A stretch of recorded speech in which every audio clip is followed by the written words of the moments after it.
గొయ్యి త్రవ్వువాడు దానిలో పడును, కంచె కొట్టువాని పాము కరుచును. మళ్ళీ అందరూ చదవండి. మళ్ళీ చదవండి.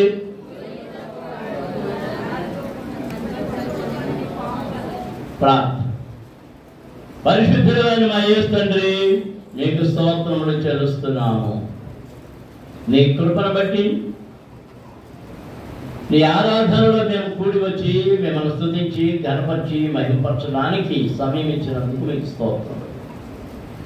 పాడాము, స్తుతించాం, మహిమపరిచాం, ఘనపరిచాం. ఈ వాక్యమును చదివి ధ్యానము చేస్తుండగా మీ ఆత్మను మా మీదికి పంపించి వాక్య జ్ఞానం అనుగ్రహించండి. అయోగ్యుడను, బలహీనుడను, శక్తిహీనుడను, జ్ఞానహీనుడనైన నన్ను నీ వాక్యము చదవడానికి, బోధించడానికి సెలవిచ్చినందుకు మీకు స్తోత్రములు. నేను కాదు ప్రభువా, నేను కాదు, నీవే మాట్లాడు. నన్ను మీ శిలువ చాటును రాయండి, మీ ఆత్మచేత అభిషేకించండి. నా నాలుకను సడలింపజేయండి. నా నాలుకను స్వాధీనపరుచుకుని నాలో నుండి మీ స్వరాన్ని నీ ప్రజలకు వినిపించి వినికిన ప్రతి ఒక్కరిని ఆశీర్వదించమని యేసు నామమున అడుగుతున్నాము తండ్రి, ఆమేన్. దేవునికి స్తోత్రం. అందరూ స్తోత్రం చెల్లించుదాం. గట్టిగా, ఇంకా గట్టిగా. బతుకున్నామని అనిపించుకోవడానికి స్తోత్రాలు చెప్పండి గట్టిగా. హల్లెలూయా, హల్లెలూయా. జీవనున్నవాడు ఎగరవాలితే నిద్ర అవుతుంటాడు, లేస్తాడు. చెప్పండి. జీవం ఉన్నవాడు అంటే అర్థం అవ్వలేదా? బతుకున్నవాడు ఏగలు వాలితే లేస్తాడా, అలా నిద్రపోతూనే ఉంటాడా? చచ్చినోడు ఆ ముక్కు మీద దోమ కుట్టేస్తుంది అనుకోండి, చచ్చినోడు దోమ కుట్టుకుంటాడా? జీవము అంటే పరలోకపు జీవము ఎవరిలో ఉందో వారు కదులుతూనే ఉంటారు. వారు కదులుతూ ఉన్నప్పుడు స్తోత్రపు వచనాలు వస్తుండే, చేతులు పైకెత్తబడుతుండే, వారి హృదయం అంతా ఆనందముతో కేకలు వేస్తూ ఉంటుంది. దేవునికి స్తోత్రం. హల్లెలూయా. మరియమ్మ ఎలిజబెత్ గారు కలుసుకున్నారు. పెద్దదైన ఎలిజబెత్ అమ్మకి మరియమ్మ గారు వందన వచనం పలికింది. వందన వచనం పలకగానే ఎలిజబెత్ అమ్మ అంటుంది, అమ్మా నీ వందన వచనము నా చెవులు పడగానే నా గర్భములో ఉన్న శిశువు గంతులు వేస్తున్నాడు. ఎవరి స్వరమేని? మరియ స్వరములో నుండి ఎవరి స్వరం వినబడిందంటే రాబోతున్న మెస్సియా యొక్క స్వరము. ఎలిజబెత్ కడుపులో ఉన్నటువంటి ముందుగా పంపబడుతున్న యోహానుకు వినబడింది. అతను కత్తులేండి మొదలు పెట్టాడు. దేవునికి స్తోత్రం. హల్లెలూయా, హల్లెలూయా. పరిశుద్ధాత్మతో నింపబడిన వారు ఎలాగ ఉంటారో ఒకసారి నాన్నగారు ఒక చిన్న ఉదాహరణ చెప్పారు నా చిన్నతనంలో. ఏంటి అంటే, ఒక ఎండు మిరపకాయ తీసుకొని దాని తొడిమెలు లాగి దాంట్లో ఒక ఈగను పెట్టి ఆ తొడిమె పెట్టేసి దాన్ని అలా పెడతానంటే ఏం చేస్తుంటుంది? అది గంతులు వేస్తుంటుంది, ఊరికి అన్నిటికి వదులుతుంటుంది. ఎందుచేత? దానిలో ఏముంది? జీవము. ఈగనే జీవము. దేవునికి స్తోత్రం. నీలో పరిశుద్ధాత్ముడు, దేవుని ఆత్మ అనే జీవము ఉంటే నీకు నిద్ర రాదు. నిద్ర వస్తుందంటే నీలో ఏం లేదు, కునిపట్టు పడుతున్నామంటే నువ్వు పక్కలతో కబుర్లు చెప్తున్నావు అంటే నీలో ఏం లేదు, ఆత్మ లేదు, జీవము లేదు. నీలో జీవం ఉంటే నీ ఆత్మ, నీ మనస్సు, నీ శరీరము, నీ చెవులు, నీ ఇంద్రియములన్నీ ఏ వైపు ఉంటాయంటే చెప్పబడుతున్న వాక్యము వైపే ఉంటాయి. దేవునికి స్తోత్రం. అందరూ స్తోత్రం చెల్లించుదాం. హల్లెలూయా, హల్లెలూయా. ఇప్పుడు మనం వాక్యంలోనికి పడతాం. 8వ వచనంలో ఏం చదివారు? గొయ్యి త్రవ్వువాడు దానిలో పడును, కంచె కొట్టువాని పాము కరుచును. కంచె గురించి పోయిన వారం ధ్యానం చేశాం. కంచె అంటే ఏమి అని చెప్పాను మీకు. ప్రార్థన నీ చుట్టూను వేసుకునే కంచె. ఆజ్ఞలు దేవుడు తన భక్తులకు ఇచ్చిన కంచె. నియమములు సంఘములకు ఇవ్వబడిన కంచె. దేవునికి స్తోత్రం. అందులో స్తోత్రం చెల్లించుదాం. హల్లెలూయా, హల్లెలూయా, హల్లెలూయా. ఇంకా ఏవో చెప్పాను, నాకు కాగితాల మీద రాసుకున్నాం అలవాట్లేక. మరి మీరు ఎంతమంది రాసుకున్నారో ఏంటో. కంచె నియమములు, సంఘానికి సిద్ధాంతములు, అది కంచె. పెంతెకోస్తు సంఘానికి ముంచడ బాప్తిస్మము కంచె. 7 పునాది సిద్ధాంతాలు అని చెప్పాను. పోయిన వారంలో జ్ఞాపకం చేశాను. మారు మనసు, బాప్తిస్మము, పరిశుద్ధాత్మ, రొట్టె విరుచుట, ఎడతగని ప్రార్థన, మూర్ఖుల ఈ తరము వారికి వేరుగా ఉండడం. ఇవన్నీ 7 నియమములు దేవుని సంఘానికి ఉన్నాయి.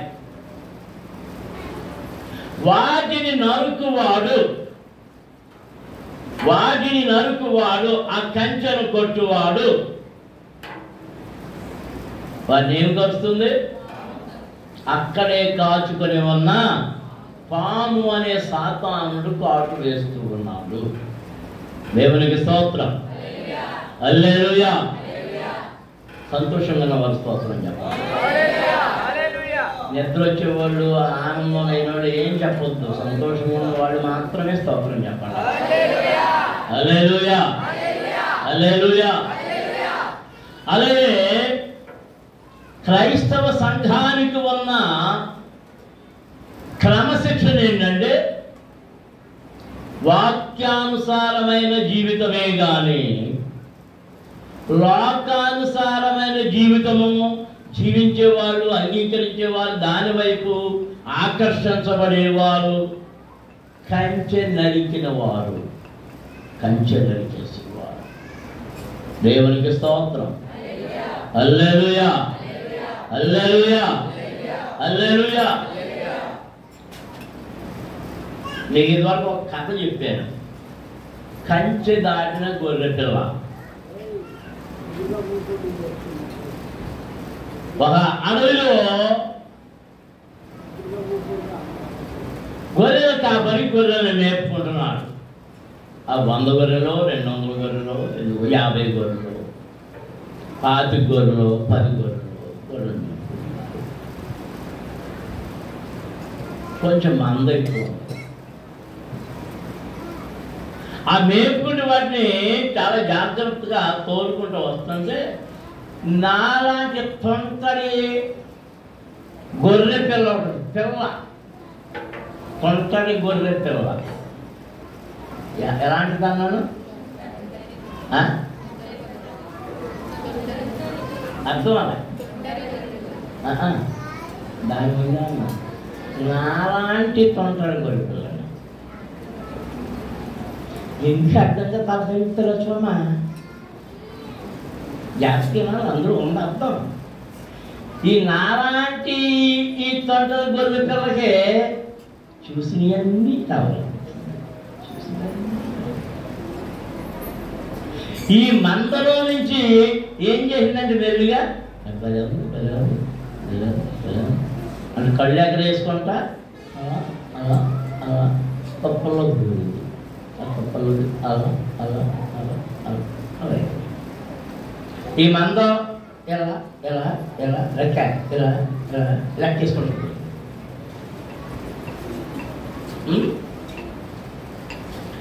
ఈ గొర్రెపిల్లాడు పోయింది ఎలా ఎలా ఎలా, ఈ మంద ఎలా పోయింది అలా అలా అలా. మంద ఎక్కడికి చేరిపోయింది? మకానికి దొడ్డుకు చేరిపోయింది.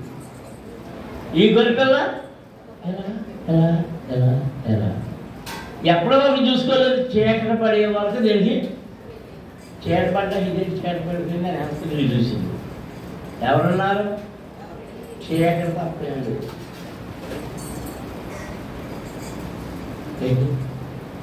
అదే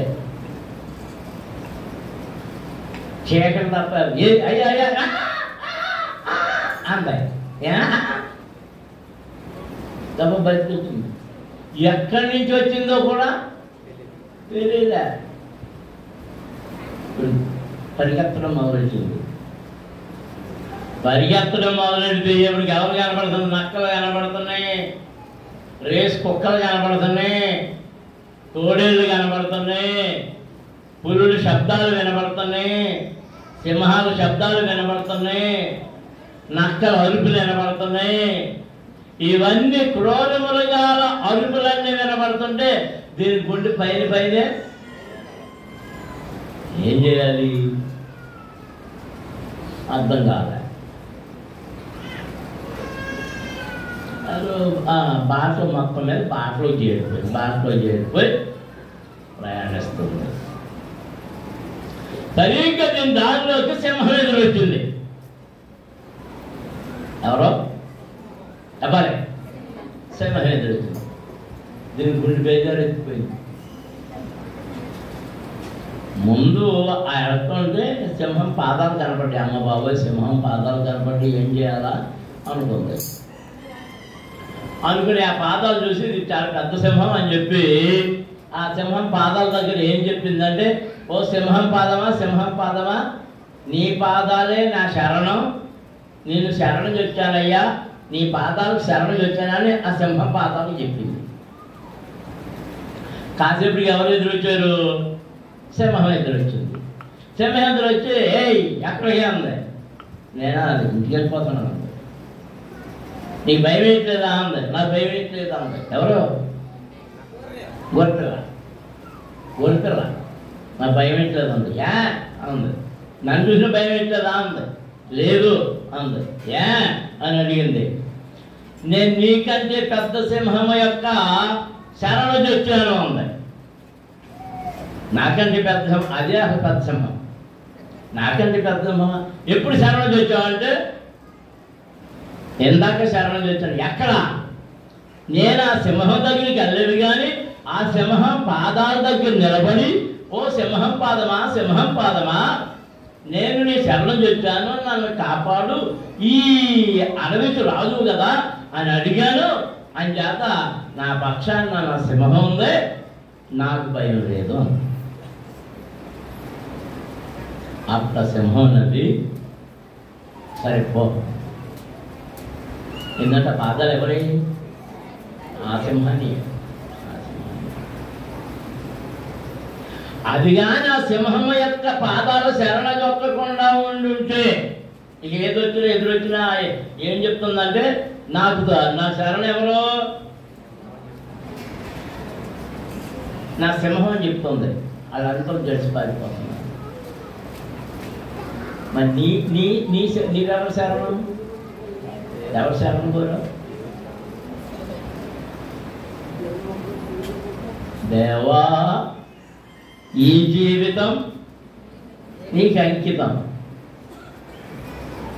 శరణం నీ చరణం, నీ పాదాలే శరణ కోరయ్యా. దేవునికి స్తోత్రం. నువ్వు ప్రభువు యొక్క శరణు కోరితే, ఆయన పాదాలు శరణు చొచ్చితే, ఆయన పాదాలు పట్టుకుని నువ్వే నాకు దిక్కయ్య అంటే, ఆ గొర్రె పిల్ల ఎలా కంచె దాటిన గొర్రె పిల్ల ఎలాగూ కాపాడబడిందో నీవును అలాగూ కాపాడబడదావు. దేవునికి స్తోత్రం. నీవు కంచె దాటావా? తోడేళ్ళు ఉన్నాయి, క్రూర మృగాలు ఉన్నాయి, ఎలుగుబంట్లు ఉన్నాయి, పులులు ఉన్నాయి, రేసు కుక్కలు ఉన్నాయి, అడవి క్రూర మృగములు నిన్ను ఎక్కడ పడితే అక్కడ ఎలాగో చీల్చేయాలో చీల్చివేస్తాయి. కంచె దాటి వాని పరిస్థితి అది. నువ్వు కంచె దాటు. దేవునితో సహవాసము కావాలంటే, దేవుని కృపలో నీవు ఉండాలంటే, దేవుని ఆశీర్వాదము నీకు కావాలంటే ఎవరితో ఉండాలి? నీవు కరుణాళుడు దయాళుడైన నీ ప్రభువు శరణు కోరాలి. ఆ కంచెలోన ఆ దొడ్డిలోనే ఉండాలి. దేవునికి స్తోత్రం. హల్లెలూయా. సరే, రెండవదిగా గొయ్యి త్రవ్వువాడు దానిలో పడును. గొయ్యి త్రవ్వువాడు దానిలో పడును. అందరూ దేవునికి స్తోత్రం. హల్లెలూయా, హల్లెలూయా. గొయ్యి ఎందుకు తవ్వాడు? ఎందుకు వీడి పడ్డాడు? అది మన ప్రశ్న. గోతులు తవ్వుతారు,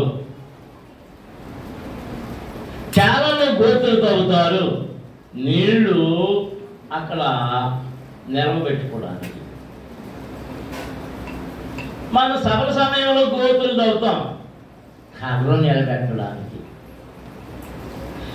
కొన్నిసార్లు ఇల్లు కట్టుకునేటప్పుడు గోతులు తవ్వుతారు, దాని పునాది కొరకు. కానీ ఇక్కడ ఏం చెప్తున్నారు? గొయ్యి తవ్వువాడు దానిలోనే పడును. దేవునికి స్తోత్రం. అందరూ స్తోత్రం చేయించుదాం. హల్లెలూయా, హల్లెలూయా, హల్లెలూయా, హల్లెలూయా. అడవిలో వేటగాళ్ళు గోతులు తవ్వుతూ ఉంటారు. ఎవరు చెప్పండి? వేటగాళ్ళు. ఎందుకు తవ్వుతారంటే, కొన్నిసార్లు వాళ్ళకి కావాలనుకున్న మృగాలు చెప్పుకో ఏనుగు లాంటివి కావాలనుకున్నప్పుడు వాళ్ళు పెద్ద పెద్ద గోతులు తవ్వుతారు. తవ్వి ఏం చేస్తారంటే, ఏనుగు పట్టేంత గొయ్యి తవ్వి దాని మీద సన్నగా ఉండే ఆ వెదురు కర్రలు వేసి, మళ్ళీ దాని మీద ఆ చెట్ల కొమ్మలు అవి ఇవి వేసి మామూలు నేల వలె దాన్ని కప్పుతారు. వీళ్ళు మాత్రం ఆనవాళ్ళు పెట్టుకుంటారు. ఈ గోతులు ఎక్కడ తవ్వారు.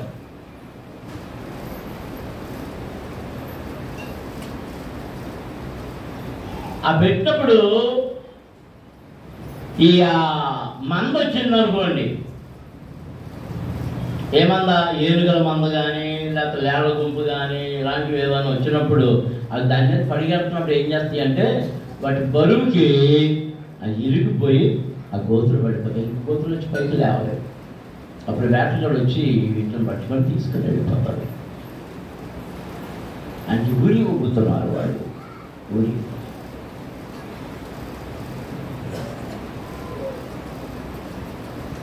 దేవుని పిల్లల కొరకు కొందరు గోతులు త్రవ్వేవాడు ఉన్నారు. దేవుని వాక్యములో కొన్ని సంగతులు మనం జ్ఞాపకం చేసుకున్నాం.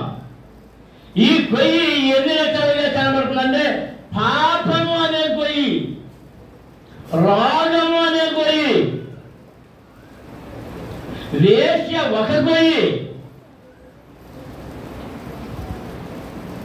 ధనాశ ఒక గొయ్యి, వాక్యానికి వ్యతిరేకమైన బోధలు ఒక గొయ్యి. ఈ గోతులన్నీ తవ్వబడుతున్నాయి. కీర్తన గ్రంథంలో 7వ కీర్తన 15వ వచనాన్ని చదువుతాం. 7వ కీర్తన అందరూ త్వరగా తీయండి. మీరు త్వరగా తీస్తే వాక్యం త్వరగా ముగింపు అవుతుంది, త్వరగా వెళ్ళిపోవచ్చు. మీరు త్వరగా ఆ టీవీలు దగ్గర కూర్చోవచ్చు. వాడు గుంట త్రవ్వి దానిని లోతు చేసి ఉన్నాడు. వాడు త్రవ్విన గుంటలో పడిపోయెను. దేవునికి స్తోత్రం. హల్లెలూయా, హల్లెలూయా, హల్లెలూయా, హల్లెలూయా. ఇంకా చదువు. వాడు తలంచిన చెడు వాడి నెత్తి మీదకి ఏమొచ్చును, వాడు యోచించిన బలాత్కారము వాడి నడినెత్తి మీదనే పడును. దేవునికి స్తోత్రం. అందరూ స్తోత్రాలు చెల్లించుదాం. హల్లెలూయా, హల్లెలూయా. ఎందుకంటే 14 వచనంలో మనం చదివితే పాపమును కరుటకు వాడు ప్రసవ వేదన పడుతున్నాడు, చేతులు గర్భమును ధరించిన వాడై అబద్ధమును కనియన్నాడు. వాడు గుంట తవ్వి దాన్ని లోతు చేసి ఉన్నాడు. తాను త్రవ్విన గుంటలో తానే పడిపోయాను. దేవునికి స్తోత్రం. అందరూ స్తోత్రం చెల్లించుదాం. గట్టిగా గట్టిగా స్తుతించండి. హల్లెలూయా, హల్లెలూయా, హల్లెలూయా, హల్లెలూయా, హల్లెలూయా. నాకు ఈ మాటకి హామాను జ్ఞాపకం వస్తున్నాడు. ఇప్పుడు అవన్నీ జ్ఞాపకం చేయడం. ఎస్తేరు గ్రంథంలో హామాను జ్ఞాపకం వస్తున్నాడు. మొర్దెకాయి యూదుడు. అహష్వేరోషు కాలంలో యూదులు అక్కడ బానిసలుగా శరణార్థులుగా ఉన్నారు, కొనిపోబడ్డారు. వారిని నీచంగా చూస్తున్నారు. హామాను రాజుగారి దగ్గర ఒక మంచి పదవిలో ఉన్నాడు, మంత్రి పదవిలో ఉన్నాడు, రాజుగారికి సలహాదారుడి పదవిలో ఉన్నాడు. హామాను గారు రాజదర్బారుకు వచ్చేటప్పుడు వెళ్ళేటప్పుడు కూడా గుమ్మాల్లో నిలబడ్డవాళ్ళు, గేటు దగ్గర నిలబడ్డవాళ్ళు, అక్కడ నిలబడ్డవాళ్ళు, ఇక్కడ నిలబడ్డవారు, కూర్చున్న వాళ్ళందరూ లేచి హామాను గారికి 2 చేతులు ఎత్తి దండం పెడుతున్నాడు. అందరూ లేచి దండం పెడుతున్నాడు, కానీ ఒక్కడు పెట్టడం లేదు. అతని పేరు మొర్దెకాయి. వాడు ఎవడో అందరూ వచ్చినా కానీ నాకు నమస్కారం పెడుతున్నాడు. నేను వచ్చినప్పుడు వాడు మాత్రం నమస్కారం పెడతాడు. వాడు ఎవడో కథ ఏంటి కనుక్కోండి అన్నాడు. పట్టుకొచ్చి చెప్పారు, వాడు యూదుడండి, అది ఎందుకు నమస్కారం పెడతాలేదో కనుక్కుంటారా అన్నాడు. అప్పుడు ఏమన్నాడంటే, నా దేవుడు గొప్పవాడు, నేను యూదుడనైన నేను ఎవరికి నమస్కారం చేయవలసిన పని లేదు, నా దేవునికి తప్ప నేను ఎవరికి వీడికి కావలిస్తే రాజుకు నమస్కారం చేస్తాను. ఒరే నాన్న కూర్చే పాపేరు బాబా,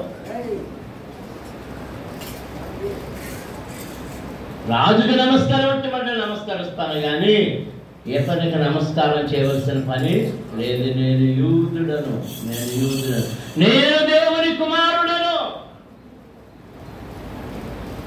అబ్రహాము సంతానమునై ఉన్నాను, సర్వాధిపతి సర్వాధికారి లోకమును శాసించవలైన నా దేవుని కుమారుడను నేను ఎవరికి భయపడేవాడిని కాదు. ఎవరెవరినో పంపుతున్నాడు, వాళ్ళందరికీ అన్నీ చెప్తున్నాడు. హామాను గారు కోపం వచ్చేసరే, ఈయన ఏమైనా సరే వీటితో దండం పెట్టించుకోవాలి, లేదా నేను చంపేయాలి అని ఏం చేయాలి. 50 అడుగులు ఎత్తున్న కొయ్య చేయించాడు, ఉరి కొయ్య. 50 అడుగులు ఎత్తు అంటే అంత ఎత్తు అవసరం లేదు, అందరికి దేశం అంతా కనపడాలి. దాన్ని పని కట్టుకుని చెక్ చేస్తున్నాడు. ఏం చేస్తున్నాడు? దేవుని కార్యాలు చూడండి. ఒకరోజు అహష్వేరోషుకి నిద్ర పట్టలే. నిద్ర పట్ల ఏం చేశాడంటే తన రాజ్యానికి వచ్చిన తర్వాత జరిగిన సంగతులను రాయడానికి అధికారులు పెట్టుకున్నారు. వాళ్ళు రాసిన ఆ పుస్తకాలు తెప్పించి చదువుతున్నాడు. చదువుతుంటే రాజు మీద కుట్ర చేసిన వాళ్ళని గురించి ఒక చోట రాయబడింది. ఆ కుట్రలను బయట పెట్టిన వాడు మొర్దెకై. వెంటనే పని వాళ్ళని పిలిచి అన్నాడు, అరే ఇతన్ని నన్ను ప్రాణాన్ని రక్షించిన వాడికి ఏమైనా మేలు జరిగిందా అని అంటే ఆయన ఏమన్నా సత్కరించారంటే ఏం లేదు అన్నాడు. అనుకుని వివరాలు తీసుకున్నాడు. తెల్లారి దర్బార్లో కూర్చున్నప్పుడు హామాన్ని పిలిచి, హామానా, రాజు ఎవరినైనా సత్కరించాలంటే ఏం చెయ్యాలి అని అడిగాడు. ఇదేమనుకున్నాడంటే రాజు సత్కరించేది నన్నే కనుక రాజు యొక్క బట్టలు వేయాలి, రాజు యొక్క అలంకారాలు వేయాలి, రాజు యొక్క రణం మీద ఎక్కించాలి, రాజుకి ఖడ్గాన్ని వాడి చేతులు పెట్టాలి, రాజదండాన్ని వాడి చేతులు పెట్టాలి, ఊరంతా ఊరేగించాలి. నేనే పొంగిపోతున్నాడు. కావాల్సిన అన్నీ చెప్పేది. అన్నీ చెప్పాలి అన్నాడు. అయితే రేపు పొద్దున్న ఆ మొద్దుకే అలా ఊరేగించు అన్నాడు. ఇది గుండెల్లో రాయిపోయింది. ఇదేం కర్మ నాకు అనుకుంటే ఆయనకు వచ్చింది. మొట్టమొదటిలాడించుకున్నాడు. అలాగే తూత్మంత్రం తాత్మంత్రం అనిపించాడు. ఇంకా కక్ష పెరిగిపోయింది. కక్ష పెరిగిపోయి 10 రోజులు పోయిన తర్వాత ఒక పథకం పన్ని ఆ రాజుగారిని మాయ పెట్టి ఒక సంతకం చేయించాడు. ఏమనంటే సంతకం చేయించాడు, రాజముద్ర వేయించేశాడు. అంటే జీవో జారీ అయిపోయింది అనమాట. ఏమనంటే దేశములో ఉన్న యూదులందరినీ చంపేయాలి. ఆ యూదులందరూ ఎవరు చచ్చిపోతారు? మొర్దెకై. పలానా తారీఖు పెట్టబడింది. తాకీదులు వెళ్ళిపోతున్నాయి. అన్ని 120 సంస్థానాలకు వెళ్ళిపోయినాయి. మొర్దెకైకి తెలిసింది. అందరూ కలిసి, పెద్దలందరూ కలిసి ఉపవాస ప్రార్థన ప్రకటన చేశారు. అప్పుడే రాజాంతపురంలో రాణి స్థానంలో ఉన్న ఎస్తేరు దగ్గరికి వెళ్ళి మొర్దెకై చెప్పాడు, అమ్మా ఈ సమయంలో సహాయం చేస్తే మంచిదే, సహాయం చేస్తే నువ్వు చేయకపోయినా మా దేవుడు మరొక చోట నుంచి మాకు సహాయం చేస్తాడు. ఇది మాట ఎంతమంది నమ్ముతారు? ఇది దేవుడిని పరిపూర్ణంగా నమ్మిన వారికి ఈ సహాయం. దేవునికి స్తోత్రం. హల్లెలూయా. 2 పడవల మీద కాలు వేసే వారికి కాదు ఈ వాగ్దానం. దేవుని మాత్రమే నమ్మి దేవుని మీద మాత్రమే ఆధారపడిన వారికి. దేవునికి స్తోత్రం. హల్లెలూయా. హల్లెలూయా. హల్లెలూయా. అంతా ప్రార్థన చేస్తాను. నేను ప్రార్థన చేస్తాను అని చెప్పింది. అయ్యా ప్రార్థన చేయడం తప్ప మనం ఏం చేయలేము. ప్రార్థన చేద్దాం, ప్రార్థన చేయండి. ఈ మాటలు పెట్టి చాలా జాగ్రత్త. ఏ పని నిమిత్తమును రాజు దగ్గర వేడుకోవడం కాదు, అధికారులకు పిటిషన్లు పెట్టడం కాదు. మనం చేయవలసింది ఏంటి చెప్పండి అందరూ? ప్రార్థన, ఉపవాస ప్రార్థన. వారు అందరికి ఉపవాస ప్రార్థన చేయమని ఆగిరి పిల్లలు, పెద్దలు, చిన్నలు, పశువులు కూడా ఉపవాసం ఉండడానికి నిర్ణయించుకున్నారు, ప్రార్థన చేస్తున్నారు. ఒక రోజు రాజుగారి దగ్గరికి వెళ్ళింది. రాజుగారు దండం దాపాడు. దండం దాపితేనే కానీ మాట్లాడటం. దండం దాపలేదనుకోండి తీసుకెళ్ళి చంపేస్తారు. పర్మిషన్ లేకుండా వచ్చింది. చాలా కఠినమైన నిర్ణయాలు. దండం చేపాడు, వచ్చింది. ఏం కావాలమ్మా అని అడిగాడు. అయ్యా ఒక రోజు నా ఇంట్లో భోజనం చేయండి అని అడిగింది. సరే వస్తాను అన్నాడు, రేపే అన్నాడు. మీరు వచ్చేటప్పుడు హామాన్ గారిని కూడా తీసుకురండి అయ్యా ఉంది. మరి మంత్రులు ఉండాలి కదా, మీకు కూడా ఎవరొకరు ఉండాలి కదా. మంత్రి గారు హామాన్ గారిని కూడా తీసుకురండి అందరు తీసుకెళ్ళాడు.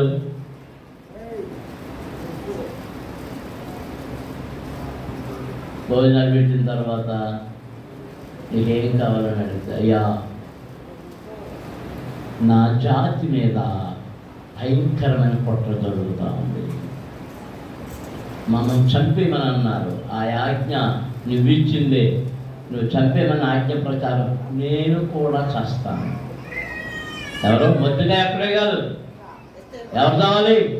ఎస్తేరు కూడా చావాలి. నేను మా అన్న అందరం చనిపోతాను. అరే ఎవరు వచ్చారు రా, ఎవరు? నువ్వే సంతకం చేశావు.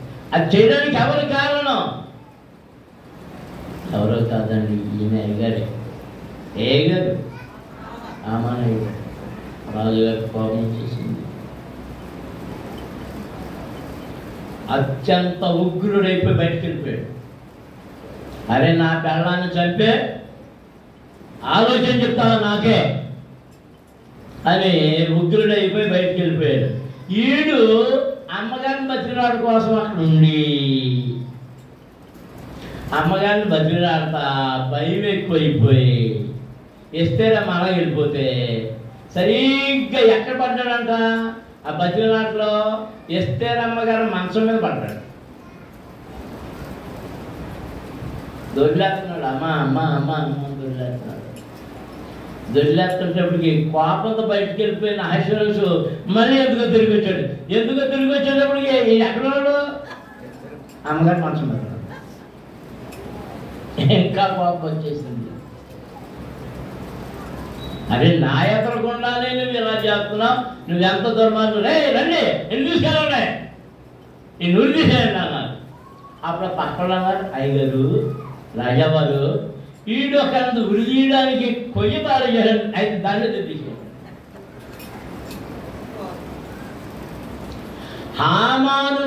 హామాను మొర్దెకై కొరకు తయారు చేయించిన ఆ ఉరి కొయ్య మీదే హామాను ఉరి తీయబడ్డాడు. తాను త్రవ్విన గోపిలో తానే పడ్డాడు. దేవునికి స్తోత్రం. అందరం స్తోత్రం చెల్లించుదాం. హల్లెలూయా హల్లెలూయా హల్లెలూయా. అదే కీర్తనకారుడు కీర్తనాడున్నాడు, పాపమును కనుడకు వాడు ప్రసవ వేదన పడుతున్నాడు, చేతును గర్భమును ధరించిన వాడై అబద్ధమును చని ఉన్నాడు, వాడు గుంట తవ్వి తాను లోతు చేసి ఉన్నాడు, తాను త్రవ్విన గుంటలో తానే పడిపోయాను, వాడు తలంచిన చేటు వారి వ్యక్తి మీదకే వచ్చును, వాడు యోచించిన బలాత్కారము వారి నడినెత్తి మీదనే నిలుచును. దేవునికి స్తోత్రం. అందరం స్తోత్రం జరుగుతుంది. హల్లెలూయా హల్లెలూయా. ఈ మధ్యకాలంలో చాలా చోట్ల పొలాల్లో ఈ దుంపలు అవి వేసినప్పుడు అడవి పందులు వచ్చి పెక్కలించేస్తూ ఉంటాయి. ఆ పాదులు ఆ తోటలు అవన్నీ పెక్కలించేస్తారు. రైతులు ఏం చేస్తున్నారంటే కరెంటు తీగలు పెడుతున్నారు. ఏంటై? కరెంటు తీగలు పెడుతుంటే ఒకరోజు ఒక రైతు ఒక కుమారుడు వెళ్ళి ఆ కరెంటు తీగలు తగిలి చనిపోయాడు. ఎవరి కోసం పెట్టి? అడవి పందుల కోసం పెడితే ఎవరు చచ్చిపోయారు? మా పాస్టమ్మను మా నాగమణప్ప కలిసి ఎలకలకి పెడతారు. అట్లా ఓ రోజు కోడి బయటకు వస్తలేదు. ఏంటని ఎదిగితే కోడి దాని మనం చూపోయి ఉంటాయి. ఇలా పలకరించిన చూడండి అక్కడికి వచ్చి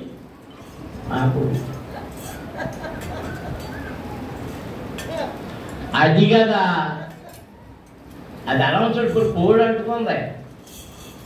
ఓసారి మా పాత్రమే దాని మీద కారు వేసేసింది మనం కిందకి. అది తీసుకుంటే రాదే, ఎవరి కోసం పెట్టింది? ఇందులో పెద్దలకు ఎవరైంది?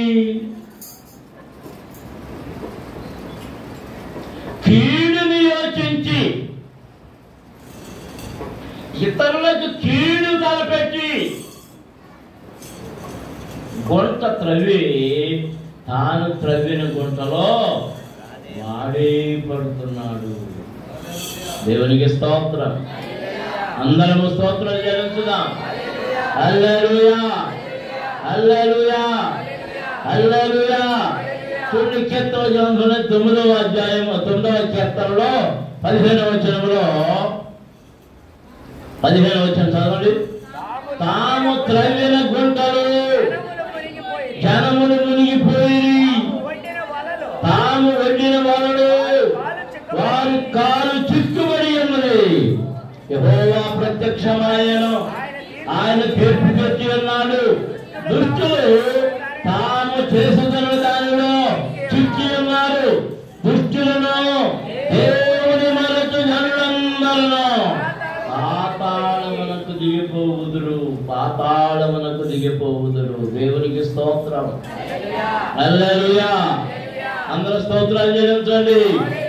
హల్లెలూయా, హల్లెలూయా, హల్లెలూయా, హల్లెలూయా. చాలా మంది దైవ సేవకులకు వ్యతిరేకముగా గుంటలు తవ్వుతుంటారు, గోతులు తవ్వుతుంటారు. అన్నదమ్ములకు వ్యతిరేకంగా గోతులు తవ్వేవాళ్ళు ఉంటారు. అక్క చెల్లెళ్ళకి వ్యతిరేకంగా గోతులు తవ్వేవాళ్ళు ఉంటారు. వాళ్ళు తగిన గోతులో వాళ్ళే పడతారు, చివరికి వాళ్ళే పడతారు. దేవునికి స్తోత్రం. స్తోత్రాలు చెల్లించండి. హల్లెలూయా. అలాగే 35వ కీర్తన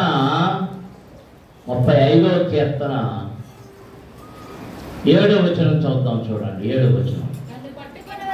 నన్ను పట్టుకొనవలెనని వారు నిర్నిమిత్తముగా గుంటలో తమ వలవడ్డిరి, నా ప్రాణము తీయవలెనని నిర్నిమిత్తముగా గుంట త్రవ్విరి. వానికి తెలియకుండా చేటి వాని మీదకి వచ్చునుగాక, తాను వడ్డిన వలలు తానే చిక్కుపడునుగాక, వాడు ఆ చేటులోనే పడునుగాక. దేవునికి స్తోత్రం. అందరము స్తోత్రాలు చెల్లించుదాం. హల్లెలూయా, హల్లెలూయా, హల్లెలూయా. మేము 10వ తరగతి చదువుతున్నాం. 9వ తరగతి 9-10లో ఆదివారం ప్రైవేట్ క్లాస్ పెట్టారు. ఎవరు ప్రైవేట్ క్లాస్ రాకపోతే అది పని ఉందని గట్టిగా హెచ్చరించారు. ఇక ప్రైవేట్ క్లాస్కి వెళ్ళాల్సి వచ్చింది ఆరాధన మాని. వెళ్ళాం. తెలుగు ఆ రోజు ప్రైవేట్ క్లాస్ 8-9 ఎందుకంటే పానాలు వేసి రత్నం, మరపట్ల వెంకట రత్నం, నేను పెద్దిక్కు ఇలా మా గ్యాంగ్ ఉందంతా. మేము వెళ్ళాం. క్లాస్ జరుగుతుంది. ఓ పావు గంట 20 నిమిషాలు పోయేటప్పటికి మాతో కూర్చున్నవాడు ఒకడు పెద్దరాజు గారు చిన్నవాడు అన్నారు అని అది వేసి మధ్యలో నేస్తారండి సార్ బయటకు వెళ్ళి వస్తానన్నాను. రైట్ కూర్చో అన్నాడు. కూర్చున్నాను. మళ్ళీ మా కథానికి తెలిసి ఉంటుంది ఆ కథ. మళ్ళీ ఒక 5 నిమిషాలు ఆగి మళ్ళీ లేచాడు. బయటకు వెళ్ళి ఎందుకు రా అన్నాడు. ఇది ఇచ్చేసి రావాలండి అన్నాడు. బయట పలానా ఊరికి ఇచ్చి రావాలని పేరు చెప్పాడు. ఇంకా పేరు చెప్పకూడదు. ఏంట్రా ఎలా పట్టురా అన్నాడు. తెచ్చాడు. అప్పుడు ఆ రోజుల్లో ప్లాస్టిక్ వైర్లు ఈ సంచులతో అల్లేవారు. ఆ ప్లాస్టిక్ వైర్ తోటి ఒక కంచి కర్ర తయారు చేశారు, కొరడ. ఆ కొరడ చుట్టబెట్టి ఇది దగ్గర ఉంది, ఇది బయటికి ఇచ్చి రావాలి. ఇది ఏంట్రా అన్నాడు, ఇది ఇచ్చి రావాలని పుచ్చుకున్నాడు. ఆయన చూశాడు, కొరడ, ఈ కొరడ ఏంట్రా అన్నాడు. ఎందుకురా అన్నాడు. ఏమోనండి అన్నాడు. ఆ కొరడ పుచ్చుకుని అదే బాబుతో మొదలెట్టాడు. బాధి చేసేటప్పుడు ఏంటో మాకు అర్థం కాదు. క్లాస్ వదిలేసిన తర్వాత మాకు అర్థమైంది ఏంటంటే, మా బ్యాచ్ ఉంది చూసారా, మా బ్యాచ్ వెంకటరత్నం, ఏఎస్ రత్నం, పెట్రిక్, సజ్జన్, మాలమాది గ్యాంగ్. ఇది ఈ మాలమాది గ్యాంగ్నే ఉతుకుతాకు తయారు చేసిన ఈ కొరడ. ఇది మేము వచ్చేసాం మామూలుగా, ఎందుకు కొరడ లేదు కాబట్టి మాకు దెబ్బలు తగలవు. కానీ ఎవరికైనా దెబ్బలు ఎవడైతే తెచ్చాడో వాడు పన్నిన, ఇక్కడ ఏమన్నా వాక్యం ఏమన్నా చెప్పండి, నన్ను పట్టుకొనవలనని వారు నిర్నిమిత్తముగా గుంటలో తమ వలనొడ్డిరి, నా ప్రాణము తీయవలనని నిర్నిమిత్తముగా గుంట త్రవ్విరి, వానికి తెలియకుండా చెడు వాని మీదకి వచ్చునుగాక, తాను ఒడ్డిన వలలో తానే చిక్కుబడునుగాక, వాడు ఆ చేటులోనే పడునుగాక. దేవునికి స్తోత్రం. అందరూ స్తోత్రాలు చెల్లించుదాం. హల్లెలూయా, హల్లెలూయా, హల్లెలూయా. 57వ కీర్తన 6వ వచనం చదువుదాం. 57వ కీర్తన 6వ వచనం తీసుకున్నటువంటి గబగబ చదవండి. నా అడుగులను చిక్కించుకొనుటకై వారు వలయొడ్డిరి, నా ప్రాణము కృంగి ఉన్నది, నా ఎదుట గుంట తవ్వి దానిలో తామే పడిరి. దేవునికి స్తోత్రం. అందరూ స్తోత్రం చెల్లించుదాం. హల్లెలూయా, హల్లెలూయా. అందుచేత నా హృదయం నిబ్బరముగా ఉన్నది, దేవా నా హృదయం నిబ్బరముగా ఉన్నది, నేను పాడుచు స్తుతిగానము చేసేదను, స్తుతిగానము చేసేదను. దేవునికి స్తోత్రం. అందరూ స్తోత్రాలు చెల్లించుదాం. గట్టిగా దేవుని స్తుతించండి. హల్లెలూయా, హల్లెలూయా.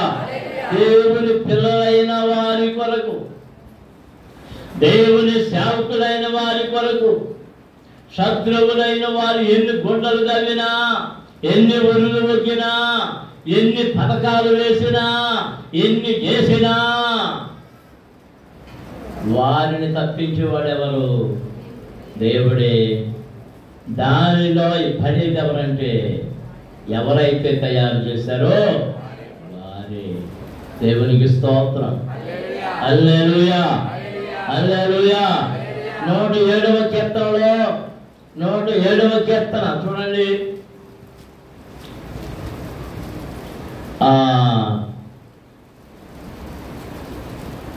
20వ వచనం.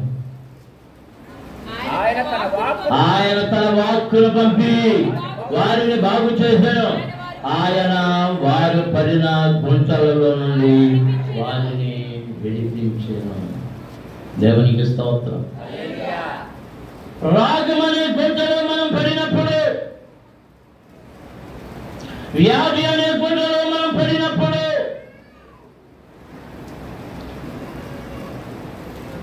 ఆ వ్యాధి బాధలకు లోనవడానికి కొందరి యొక్క దురుద్దేశాలు కూడా ఉంటాయి.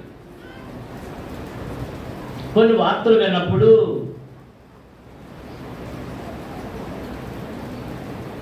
ఇదివరకు కొందరికి ఎయిడ్స్ వ్యాధి వచ్చింది, చాలా ప్రబలంగా ప్రబలిపోయింది. ఏ చెడు అలవాటు లేని కుటుంబాల్లో కూడా వచ్చింది. అది ఎలా వచ్చింది అని ఆరాధిస్తే కొంతమందికి ఆ ఎయిడ్స్ వ్యాధిగ్రస్తులకు చేసిన సిరంజీలతోటే ఇది చేయడం, కొందరు కావాలని చేశారు. అలా వాళ్ళ చెడు రక్తాన్ని వాళ్ళకి ఎక్కించడం, ఎలాంటి వాటి వల్ల వారు వ్యాధిగ్రస్తులయ్యారు. అలాంటి వారు కానీ దేవుని సహాయం కొరకు ప్రార్థన చేసినప్పుడు యెహోవా తన వాక్కును పంపి వారిని బాగు చేశారు. వారు ఆ గుండెలలో నుండి వారు పడిన గుండెల నుండి వారిని విడిపించారు. దేవునికి స్తోత్రం. హల్లెలూయా, హల్లెలూయా. ఆ గుంట ఏంటో కూడా మళ్ళీ ఒకసారి జ్ఞాపకం చేస్తాం. 119వ కీర్తనలోకి వెళ్దాం. 119వ కీర్తనలో 85వ వచనములో ఏమని చెప్పబడుతుందో చూడండి. 119వ కీర్తన 85వ వచనం. నీ ధర్మశాస్త్రమును అనుసరింపని గర్విష్ఠులు నన్ను చిక్కించగలుగుటకై గుంటలు త్రవ్వేరి. దేవునికి స్తోత్రం. ఏ గుంటది? ఏ గుంట? దారి మళ్లించే గుంట, వాక్యపు దారి మళ్లించే గుంట, వాక్యానుసారమైన జీవితము లేని గుంట. వాక్యాన్ని అర్థం పెరిగిన బైబిల్ అది లేదు కదా, ఇది లేదు కదా, అధ్యయనం ఇది చేయదు, ఎక్కడైనా బొట్టెట్టుకోమని ఉందా? గాజు వేసుకోవద్దా? పెట్టుకోవద్దని లేదు కదా, గాజు వేసుకోవద్దని లేదు కదా అని యుక్తి కుయుక్తి మాటలతో ఎందులో పడేస్తున్నారు? గుంటలో, గుంటలో, గుంటలో. దేవునికి స్తోత్రం. అందరూ స్తోత్రాలు చెల్లించుదాం. హల్లెలూయా, హల్లెలూయా, హల్లెలూయా. నిన్ను మేల్కొల్పడానికి దేవుడు తన సేవకుని పంపుతాడు. తన సేవకుని నుండి నోటి నుండి వచ్చిన మాటను నీవు నెరవేర్చాలి. అది నీకు మేలు. బైబిల్ అలాగే లేదు కనుక చెయ్యొచ్చు అనేవాడు దేవుని సేవకుడు కాదు. దేవుని సేవకుడు కాదు. అది అప్పుడెప్పుడో పూర్వకాలం ఉందా, ఇప్పుడు చేయొచ్చు అనేవాడు దేవుని సేవకుడు కాదు. వాడు దయ్యపు సేవకుడు. పాపమును ప్రేరేపించేవాడు, పాపమునకు మళ్ళించేవాడు, గుంటను త్రవ్వేవాడు వాడు. దేవునికి స్తోత్రం. హల్లెలూయా, హల్లెలూయా. అక్కడ ఏ గుంట? ముందు చదివిన కీర్తనలో రోగపు గుంట. ఏ గుంట? రోగపు గుంట. ఇదో ఇక్కడ ఈ వచనంలో ఏ గుంట? ఈ వచనంలో ఏ గుంట? 85వ వచనంలో ధర్మశాస్త్రము మీరిన వాక్య విరుద్ధమైన ప్రవర్తనతో భయంకరమైన గుంట. సామెతల గ్రంథంలోకి వెళ్దాం. 23వ అధ్యాయం 27వ వచనం. 23వ అధ్యాయం 27వ వచనం. వేశ్య లోతైన గొయ్యి, పరస్త్రీ ఇరుకైన గుంట. మళ్ళీ చదవన్నమాట.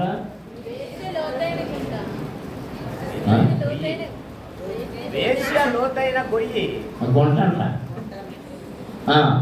పరస్త్రీ ఇరుకైన గుంట. మళ్ళీ చదవండి అందరూ కలిసి. వేశ్య లోతైన గొయ్యి, పరస్త్రీ ఇరుకైన గుంట. దేవునికి స్తోత్రం. పరస్త్రీ అంటే తన భార్య కానిది. తన భార్య కానిది ఎలాంటిదట? ఇరుకైన గుంట. వేశ్య, చెప్పండి, వేశ్య లోతైన గొయ్యి. లోతైన గొయ్యి.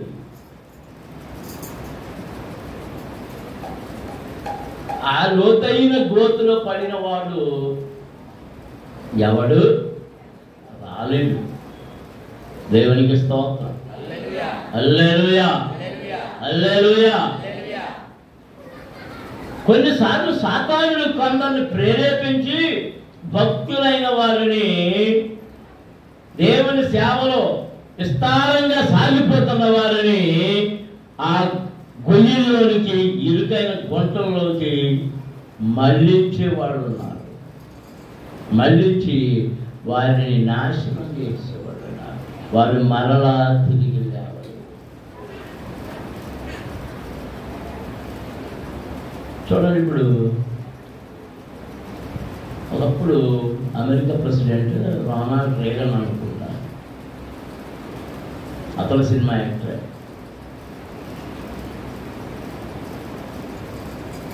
అతను ఆ ప్రెసిడెంట్గా ఉండే అతని మీద ఒక ఆరోపణ వచ్చింది. అతని సెక్రటరీతో అక్కడ సంబంధం లేకుండా దాని మీద చాలా చట్టాలు జరిగింది. ఆయన కథ ఊడిపోయింది.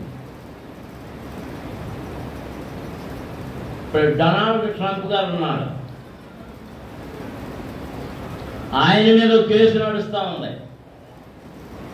తన సెక్రటరీతో అక్రమ సంబంధం కలిగి ఉన్నాడు. అమ్మాయి తప్పించుకుంటే ఆయన డబ్బులు ఆమెకు చెల్లించాడు. అవన్నీ బయటికి లాగి ఆ డబ్బులు కట్టాడు. కావాలంటే చూడడానికి కోర్టులో కేసు వేశాడు. వేశ్య చెప్పండి, వేశ్య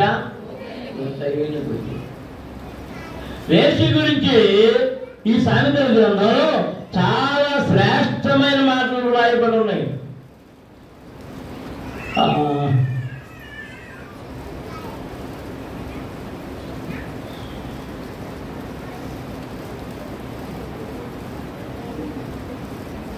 అదేంటంటే, ఆమె పెదవుల నుండి తేనె కారును, 10వ అధ్యాయమును ఎక్కడ ఉంటుంది, తేనె కారును ఆ లోతైన గొయ్యలో పడ్డవాడు ఇంకా యువతలకు రాలేడు అని ఆ వాక్యం చెప్తా ఉంది. దేవునికి స్తోత్రం. హల్లెలూయా, హల్లెలూయా, హల్లెలూయా. తేనె కారుతుంది. ఆమె మాటలంట నూనె కంటే నూనె పైనవి. ఈ వచనం నాకు ఇప్పుడు కనబడతలేదు. అమ్మాయి ఎక్కడ ఎన్నో వచ్చాం? 5వ అధ్యాయమా?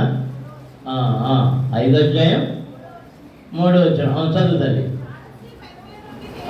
జార స్త్రీ పెదవుల నుండి తేనె కారును, దాని నోటి మాటలు నూనె కంటే నూనె పైనవి, దాని వలన కలుగు ఫలము ముసిడి పండంత చేరు, అది 2 అంచుల గల కత్తి అంత పదును గలది, దాని నడకలు మరణమునకు దారి తీరును, దాని అడుగులు పాతాళమునకు చక్కగా చేరును, అది జీవమార్గము ఏమాత్రమును విచారింపదు, దానికి తెలియకుండానే దాని పాదములు ఇటు అటు తిరుగును. దేవునికి స్తోత్రం. ఎవరి పాదాలు అటు ఇటు తిరిగేది? జార స్త్రీ. ఊరికి అటు ఇటు తిరుగుతుంటా, టిక్కు టిక్కు టిక్కు టిక్కు అని యశాగ్రంథం ఉంటుంది. అది కూడా మీ శబ్దం చూడండి. యశాగ్రంథంలో అక్కడ ఎంత అద్భుతంగా మాట వివరించాడో.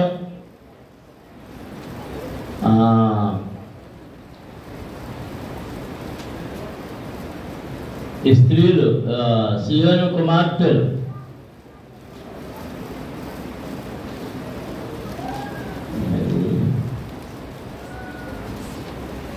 అది తొందరగా జ్ఞాపకం వస్తలేదు వచ్చినది.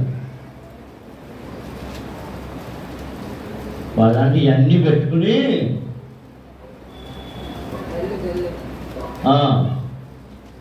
గళ్ళు గళ్ళు అనుకుంటా తిరుగుతున్నారు.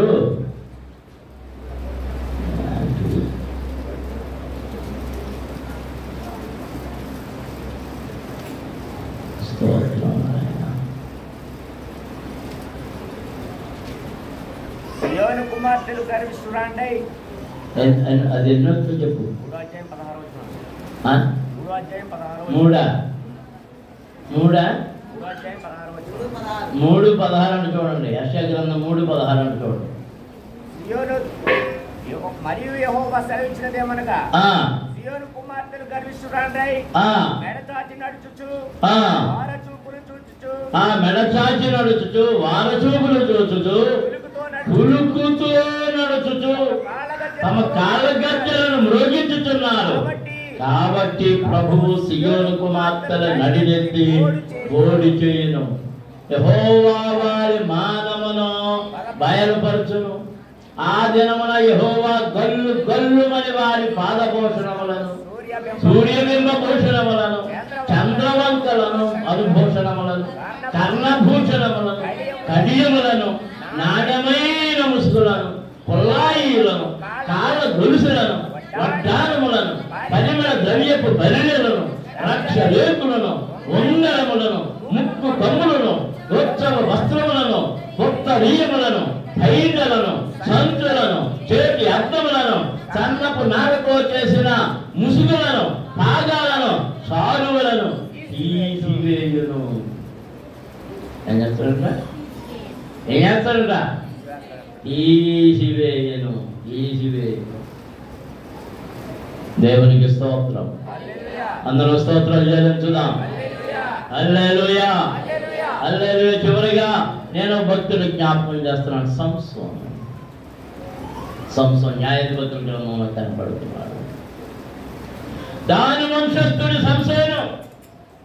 ఇశ్రాయేలు ప్రజలు కష్టంలో ఉన్నప్పుడు దేవుడు వారిని విడిపించడం కొరకు మానవ కుటుంబంలో నుండి ఇదిగో ఈ మనుషుల్ని లోకానికి పంపించాడు. అతను ఒక చోటకు పోయి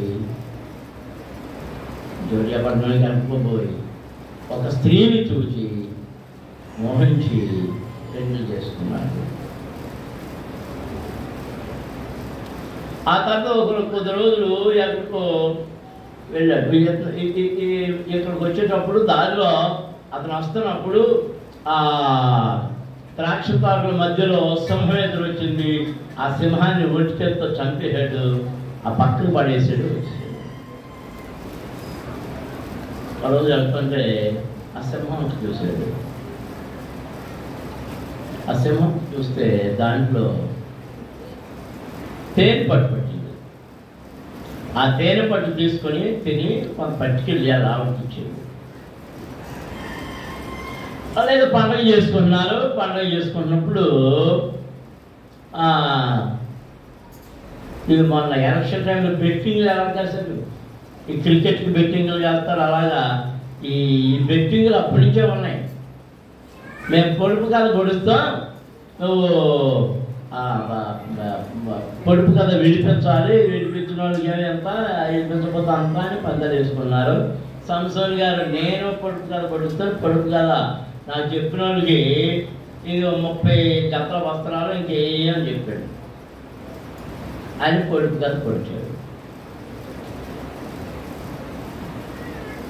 బలమైన దానిలో నుండి తిండి వచ్చాను, ఆ తిండి తీపిలో నుంచి బలమైన దాని నుండి తీపి వచ్చాను, తీపిలో నుండి తిండి వచ్చాను. దానికి అర్థం అవుతుంది. వారం రోజులు ఇచ్చేటాయి, వారానే 3 రోజులు. సతమతం అయిపోతున్నారు పండితులు కలిసి. ఎవరికి ఏం అర్థం కావట్లే, ఎవరికి ఏం అర్థం కావట్లే. మెల్లిగా సంసోన్ భార్య దగ్గరికి వెళ్ళి మన పరువు దక్కాలంటే, మన దేశం పరువు దక్కాలంటే, మన పొలం పరువు దక్కాలంటే, మన ప్రాంతం పరువు దక్కాలంటే నువ్వే దిక్కు, ఎలాగో తెలుసుకో అని చెప్పి మొత్తం మీద అలా చేసి అలా నెమ్మదిగా ఆ జోలు పెట్టి అవి పెట్టి ఇవి పెట్టి జోలు కొట్టి జోలు కొట్టి ఏంటి అలా దీనికి అర్థం ఏంటి అని అడిగి చెప్పాడు. పెళ్ళాన్ని తీర్తో చెప్పాడు. ఆ రోజు నాకు గోడకి కూర్చోగానే వాళ్ళు చెప్పేస్తున్నారు, సింహము కంటే బలమైనది ఏది, ఏనుకంటే తీపి అనేది. ఆయనకి అర్థమైపోయింది. ఎవరికే సంస్కృతికి అర్థమైపోయింది. అప్పుడు అంటున్నాడు, నా దూడతో మీరు దున్నకపోయిన ఎడలా మీరు ఎలా విప్పుతారు? నా సీట్లో తెలుసు, నా కీవర్డ్స్ మీరు తెలుసుకున్నారు. అమ్మా విన్నారా? పిల్లకాయ యూత్ విన్నారా?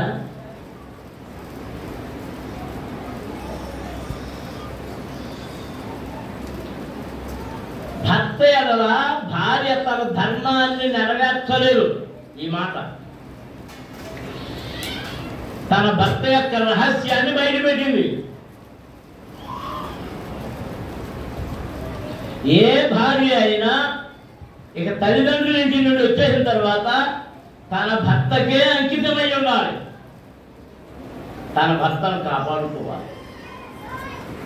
చేయించే ప్రమాణాలు కూడా అయ్యే. రోగంలోనూ, బాధలోనూ, కష్టంలోనూ, సుఖంలోనూ, శ్రమలోనూ, దుఃఖంలోనూ, అన్నింటిలోనూ తోడుగా ఉంటానని. కానీ ఏం చేసింది? సరే వెళ్ళిపోయింది, అయిపోయింది. సంసోన్ గారు మరో చోటుకి వెళ్ళాడు. అక్కడ వేశ్య గారింట చేరాడంట. 7వ అధ్యాయంలో కబురు, న్యాయాధిపతులు 7వ అధ్యాయంలో కబురు ఉంది. ఏదైనా కాకుండా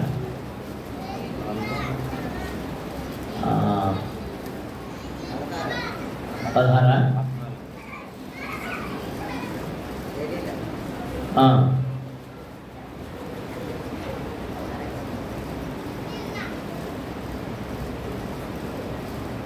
అదేంటి ఎవరికి దొరకలేదా?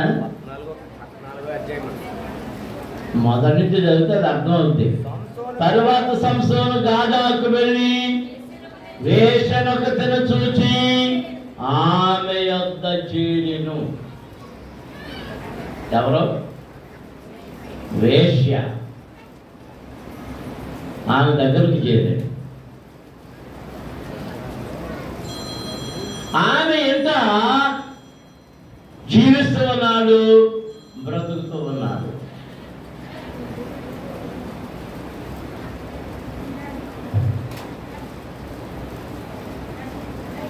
బ్రతుకుతూ ఉన్న సమయంలో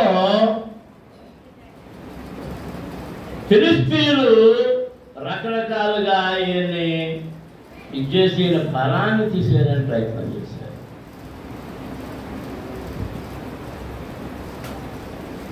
బలాన్ని తీసేయడానికి ప్రయత్నం చేశారు. కానీ ఆయన బలం ఎక్కడుందో తెలియట్లేదు. ఆ రహస్యం కనుక్కోమన్నారు. ఈ కనుక్కుంటుంది. ఈయన ఏదో చెప్తున్నాడు, చెప్పేస్తుంది వాళ్ళకి. వాళ్ళు వచ్చేస్తున్నారు. వాళ్ళు వచ్చేసినప్పుడు ఈయన ఒకసారి ఏమో గణపనాడతాడు, ఒకసారి అది, ఒకసారి ఇది అంత చెప్పినప్పుడల్లా ఆయన లేవగానే ఆ తల జూలు వెదరించగానే ఎక్కడ తెగిపోతుంది. చివరికి ఒక రోజు ఆయన చాలా గారం పోయి ఏడ్చి ఏడ్చి ఏడ్చి వగలమాని ఏడుపులన్నీ ఏడ్చి, నా మీద ప్రేమ లేదు, నువ్వు నిజం చెప్తలేదు, అలా ఎలా అని ఆ వగలమాని ఏడుపులకి ఈ మాయదారు మగోళ్ళు కరిగిపోతాడంతే.